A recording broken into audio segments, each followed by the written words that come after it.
આની સારણનું નેહડું સાપલા બે હારેલા એના જાપાના દેવ છે. જય દ્વારકાધીશ મિત્રો, સ્વાગત છે તમારું આજના આપણા વ્લોગમાં. આજે હું આવેલો છું સાપલાઈ માતાજીના મંદિરે. તો ચાલો તમને હું મંદિરના દર્શન કરાવું. અને અહીંનું મંદિર જુઓ, ખાલી માતાજીનું મંદિર.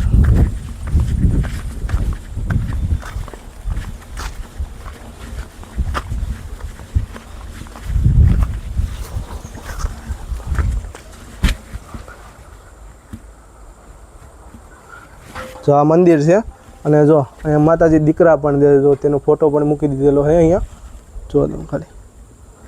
અને આજે જો રવિવાર છે ને એટલે લાપસી પણ કોક કરી ગયો હશે, જેની માનતા હોય ને તે. તો આપણે થોડીક પ્રસાદી લઈ લેવી. જો અહીં લાપસી પણ કરી ગયું છે ને આ માતાજીનું મંદિર તમે જુઓ ખાલી. અને અહીંથી લોકેશન એટલે કાંઈ ઘટે નહીં, ફર્સ્ટ ક્લાસ એમ. અહીંયા બેસો એટલે તમને મજા જ આવે. કુદરતી વાતાવરણમાં આવેલું છે આ મંદિર. જે કોઈ ધારીનાને ખબર હોય એ જરા કોમેન્ટ કરી દેજો અને માતાજીનું નામ લખવાનું ભૂલતા નહીં, ઠીક છે? જો કેટલી બધા સુંદરડી ને હાર ને શ્રીફળ. જો આ શ્રીફળ છે ને અહીંયા વધારે છે બધા. આ શ્રીફળ વધારેનું સ્થળ છે. અહીંની સુંદરડી ને એવું જો હાર ને એવું બધું એ માતાજીને તજાવું જો. શ્રદ્ધાળુ બહુ જ આવે છે ભાઈ અહીંયા. પાણી સુકાતું નથી. જો આ નાનો એવો વીવડો છે ને, વીવડો. જો આ ગુનો છે, પાસેથી તમને બતાવી દઉં. આ ગુનામાં એવું માનવામાં આવે છે કે અહીંયા છે ને પાણી ખૂટતું નથી. ગમે એવો ઉનાળો કે તડકો હોય કે ગમે એવું કાળ પડે તો આ ગુનામાં પાણી ખૂટતું નથી. આ સાપલાઈ માતાજીનું મંદિર છે જો. અને અહીંયા જો બાજુમાં લીમડો અને આવળ પણ છે. માલસીકા ગામે એક પટેલની ત્યાં ઘી ઘટ્યું હતું અને આ માતાજીએ ઘી પૂરું પાડ્યું, એટલા માટે આ નદીનું નામ ઘીની પડ્યું છે. જો આ નદી.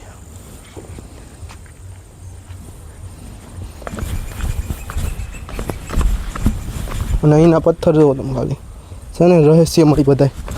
આ બધા ગુના જ છે જો, નાના નાના સાઈડમાં.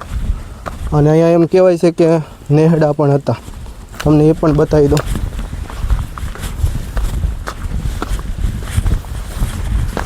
જો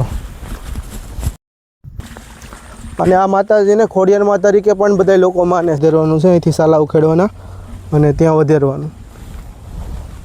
જો ઢોર જુઓ તમે, કેવી કાળી કાળી ભેહું છે. હા, કાળી કાળી ભેંનું ધોળું ધોળું દૂધ છે. અહીંયા છે ને ભાઈ બધી નેહડા જ હતા. જો આ લોકેશન ઉપર તમને જે દેખાય છે ને આ નેહડા હતા. અને આ તો જો કેમ હાલી જાય છે, બાકી હોનું છે ભાઈ. આ લોકેશન તમે ખાલી જો અહીંનું. અને સિંહ જો રાત્રે અહીંયા જ હોય, રાત્રે તમને સિંહ પણ જોવા મળી જાય ખાલી. અને અહીંયા ધમભાઈ જો ગાંઠી ઉપર બેસી ગયા છે.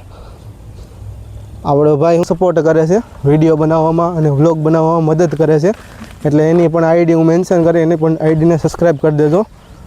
જો અહીંયા નેહડા હતા. જો આ બધી જગ્યા ઉપર નેહડા હતા. અહીંયા ગઢવી અને રબારી રહેતા. દાદા અહીંયા ગઢવી અને રબારી રહેતા ને પેલા નેહડું હતું ને અહીંયા. જો આ દાદા પાસે પણ થોડોક આપણે ઇતિહાસ જાણીએ અહીંનો. દાદા થોડોક ઇતિહાસ કહો ને અહીંનો.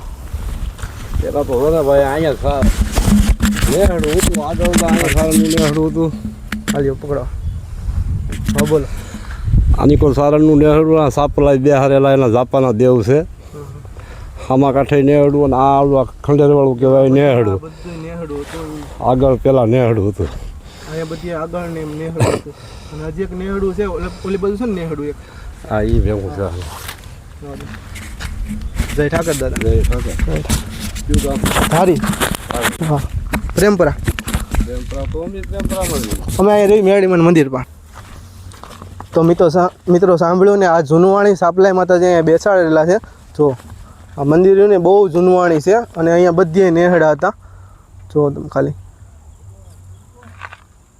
લોકેશન જુઓ તમે ખાલી, અને એક નંબર. હા તો મિત્રો જો અહીંયા ચારણ બરણ રહેતા. જો અહીંયા આ નેહડા હતા. અહીંયા આ તમને જે જગ્યા દેખાય છે ને આ નેહડાની જગ્યા છે. અને અહીંયા અહીંથી જુઓ ને તમે એક જટ માતાજીના દર્શન થઈ જુઓ. અહીંથી જુઓ, અહીંથી એક જટ માતાજીના દર્શન થાય. અને મંદિરે રવિવાર હોય એટલે પબ્લિક આવવામાં જ હોય. જો સને શ્રદ્ધાળુ બધાય. જો આ નેહડું હતું અહીંયા, અને અહીંયા કૂવો હતો જૂનો. પેલા રહેતા ને નેહડા, ત્યારે અહીંયા કૂવો હતો અને અહીંથી બધા પાણી ભરતા અને પીતા. જો ખાલી એનું લોકેશન જુઓ તમે ખાલી, અને કાંઈ ઘટે નહીં. ફર્સ્ટ ક્લાસ, બહુ મસ્ત લોકેશન છે. બહુ મસ્ત લોકેશન છે અહીંનું, એક નંબર. જો આ બધા અહીંયા આ જેટલી તમને જગ્યા ખુલ્લી દેખાય ને બધી નેહડાની. અહીં રબારી અને ગઢવી લોકો રહેતા. અને અહીં રસ્તો છે જુઓ, અહીંથી ખોડિયાર ડેમ માત્ર 2 કિલોમીટર જ છે. અને અહીંયા કોકની વાડી પણ આવેલી છે. જો અહીંયા આ બધી રહે ને આ બધી વાડીઓ છે. અને ફૂલડા જુઓ તમે ખાલી, અને મસ્ત મસ્ત. અને આ ખેડો છે. અહીંથી ખોડિયાર ડેમ છે ને માત્ર 2 કિલોમીટર જ છે. અહીંથી કાંઈ ઘટે નહીં એવું લોકેશન છે. અને આ ચોમાસાની સિઝન હોય એટલે લોકેશન તો સારું જ હોય છે. જુઓ અહીંયા ગમે ને તાવો કે લાપસીને એવું કરવું હોય ને તો જો અહીંયા કરે છે. અને પછી ત્યાં ઝાર કાઢવા જાય છે. જો આ મંદિર રહ્યું ને ત્યાં પછી ઝાર કાઢવા જાય છે. આ શું કરો છો? શું કરો છો? હે કાકા આવેલા છે આપણે અહીંયા હનુમાન દાદાનું મંદિર છે ને ત્યાં દર્શને. થોડું કહી દો ક્યારે આવ્યા અને કેવું મંદિર છે ત્યાં? અરે તમે દર્શન કરો તો એમ થાય કે કેમ પણ ઘટે ને. એમાં હમણાં તો ઓકળી હાલે નાયા. હવે જેને શોખ હોય એને ખબર હોય કે આહા ઓકળી હાલે નાઈ લઈ. નદી કઈ છે આ?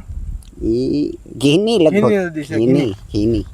તો આજના માટે એટલું જ. મળીએ કાલે એક નવા વ્લોગ સાથે. વ્લોગ સારો લાગ્યો હોય તો લાઈક, શેર ને કોમેન્ટ કરવાનું ન ભૂલતા. ઠીક છે.